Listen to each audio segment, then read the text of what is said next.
Добрый день. К концу года мною был приобретен очаг Denville от компании Dimplex и портал Dallas. Вот так он выглядит.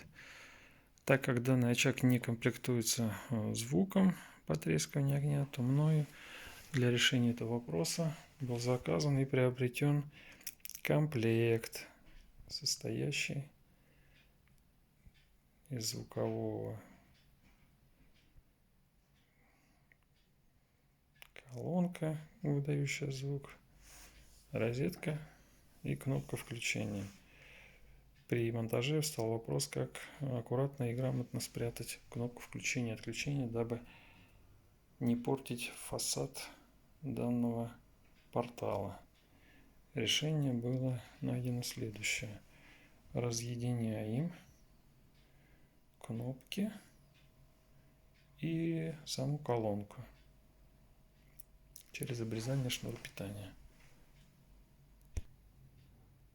Далее с тыльной стороны я решил устанавливать текущую кнопку, чтобы она никому не мешала. И здесь ее внутри уже соединить. Будет аккуратно, эстетично и вообще не будет бросаться в глаза. Ну вот я подготовил отверстие для кнопочки, которое будет крепиться за... Сделал, просверлил дырочку под провод и его выпустил. Здесь у нас будет храниться звук.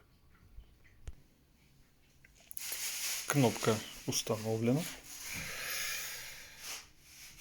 Аккуратно, не видно. Провод спущен вниз. Сейчас я их соединяю между собой. И в принципе звук готов.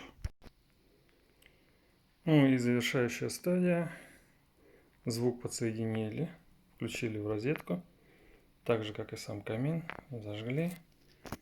Сейчас он просто работает на обогрев и красоту.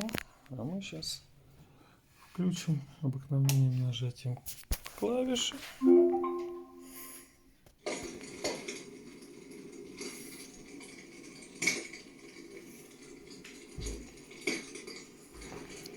И получаем вот такой каминокомплект вместе со звуковым эффектом сгорающих дров. Всем спасибо.